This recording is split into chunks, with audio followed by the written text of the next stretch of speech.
디지털 배움터 심화, 정보보안 기술. 엄마, 나 넘어져서 휴대폰 액정이 깨져서 수리막 끼고 컴퓨터로 문자하고 있어. 여러분 안녕하세요.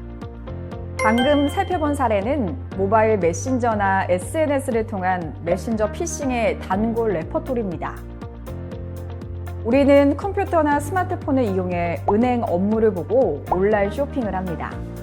또 스마트폰으로 대중교통을 이용하고 현관문을 열고 SNS로 친구와 소통합니다.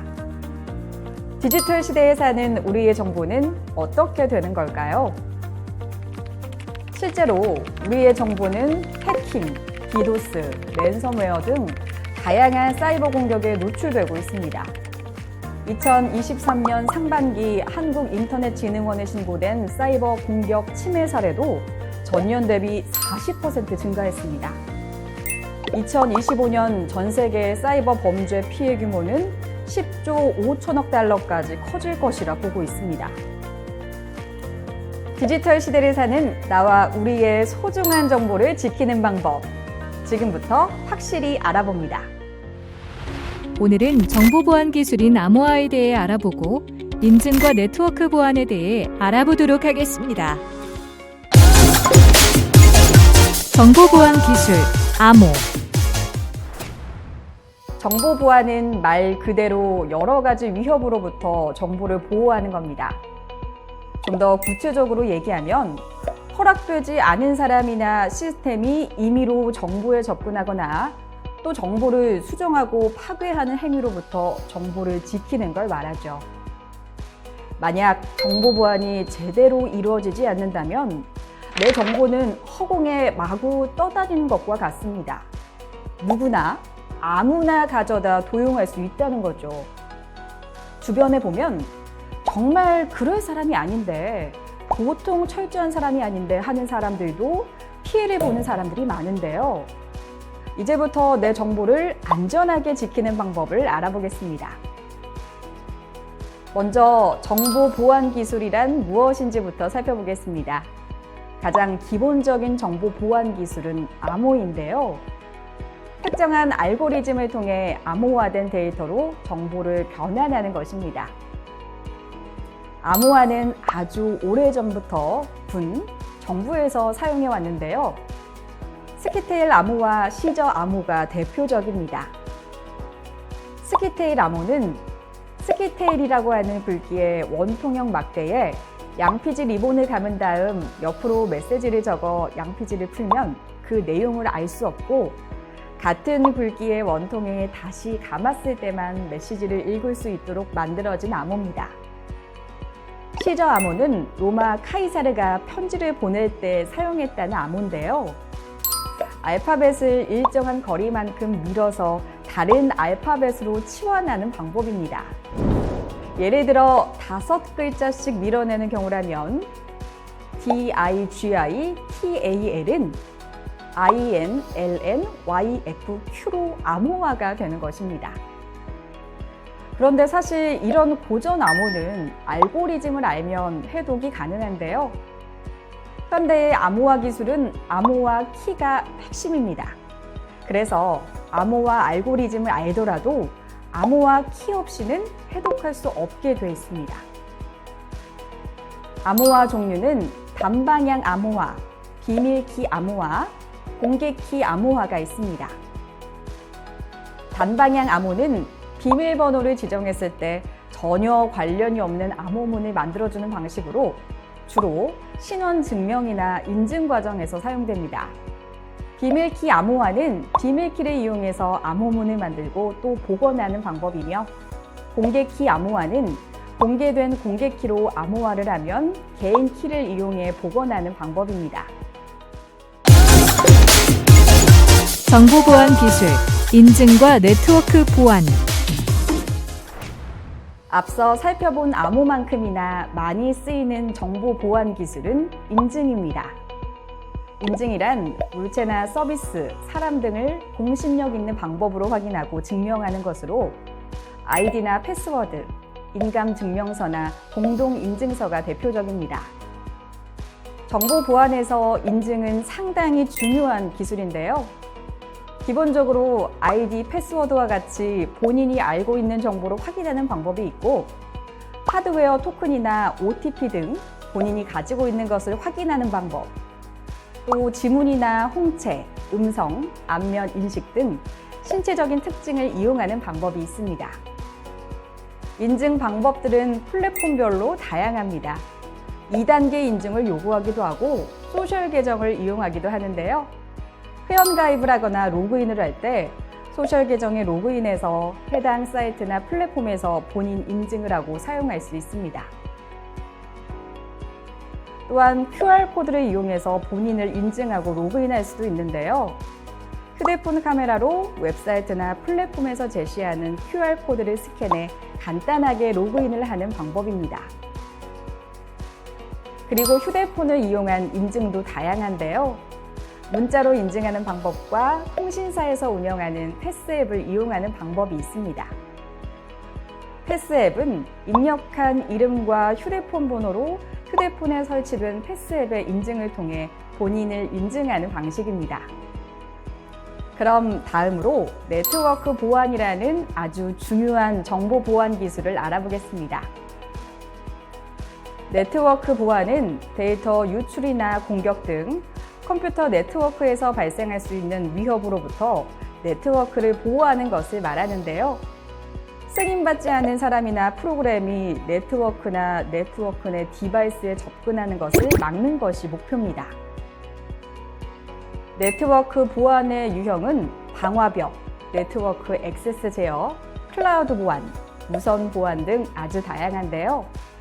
방화벽은 권한이 없는 사용자의 네트워크 접근을 차단하고 정당한 트래픽은 원활하게 흐르도록 하는 기능을 하며, 네트워크 액세스 제어는 노트북이나 스마트폰 같은 디바이스를 직접 검사해서 적합한 바이러스 백신을 보호하고 시스템 업데이트가 적절한지 확인합니다. 그리고 클라우드 보안은 민감한 데이터나 애플리케이션, 가상 IP 등의 온라인 리소스의 유출과 손실을 보호합니다. 마지막은 무선 보안입니다.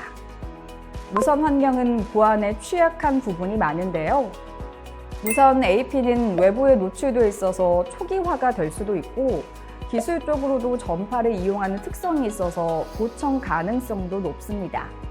따라서 무선 보안에도 각별한 신경을 써야 합니다. 직접 해보기. 자, 그럼 지금부터 직접 정보 보안 기술을 적용해 보겠습니다. 여러분들은 PC와 스마트폰에 직접 정보 보안을 설정할 수 있는데요. 일단 PC의 정보 보안을 설정하는 방법부터 한번 알아보도록 하겠습니다. 정보 보안 기술은 시스템마다 적용 방법이 다 다른데요. 우리나라에서 가장 많이 사용하는 윈도우의 최신 버전인 윈도우 11에 적용해 보겠습니다.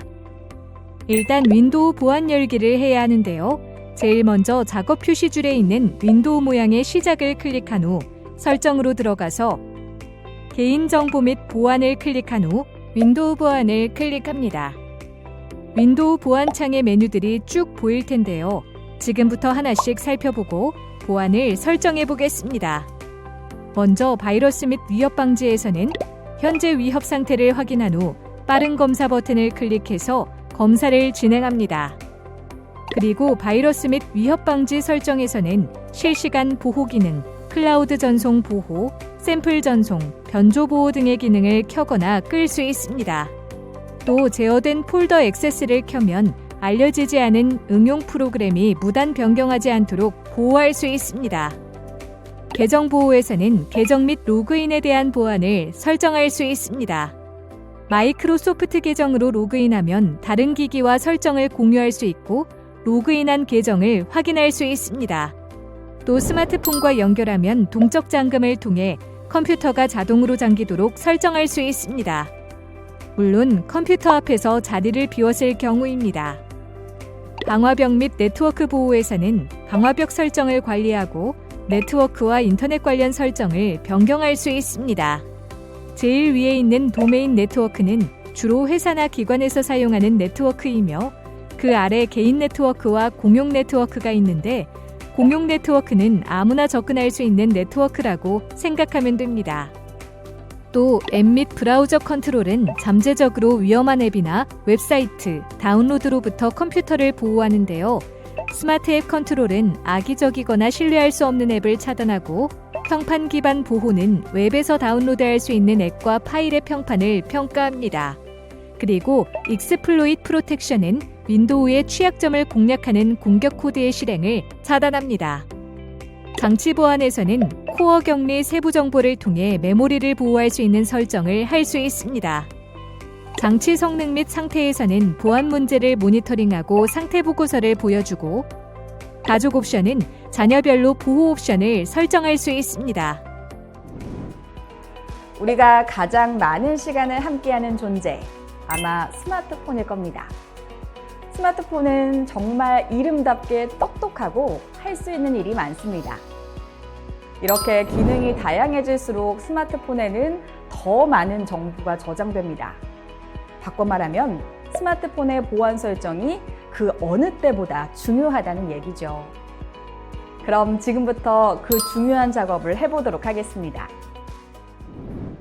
일단 톱니바퀴 모양의 전체 설정 버튼을 살짝 눌러줍니다.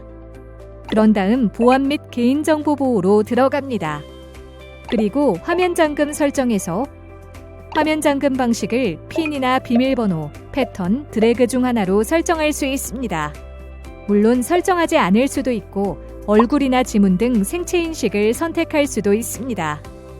그리고 아래쪽에 지문을 선택하면 지문 등록을 할 수 있습니다. 다시 아래로 내려와서 계정에서는 설정을 변경할 수 있는데요. 계정 보안 및 개인정보 보호에서는 비밀번호를 변경할 수 있고 계정 보안에서는 사용하지 않는 계정을 삭제할 수 있습니다. 앱 보안 중 디바이스 보호를 선택하고 휴대전화 검사 버튼을 누르면 유해한 앱이 있는지 확인할 수 있습니다. 보안 항목 중 생체 인식에서는 생체 정보를 저장하고 설정할 수 있고 삼성 패스는 전자서명 인증서, 로그인 정보, 개인정보 등의 항목이 있어서 안전하게 본인을 인증할 수 있습니다. 보안 잠금 상세 설정으로 들어가면 화면 잠김, 측면 버튼으로 바로 잠금, 닫으면 바로 화면 잠김 등을 켜거나 끌 수 있습니다. 네트워크 및 보안 잠금을 켜면 휴대전화가 잠겨 있을 때 와이파이나 모바일 데이터를 끌 수 없게 잠글 수 있습니다. 정보 보안, 생각만큼 어렵지 않습니다. 최근 개인은 물론 기업이나 관공서, 국가에서 다루는 정보들은 대부분 디지털 형태로 되어 있습니다. 그러면서 정보 보안의 중요성은 점점 커지고 있는데요. 적어도 내 정보만큼은 내가 안전하게 지킬 수 있어야겠습니다. 감사합니다.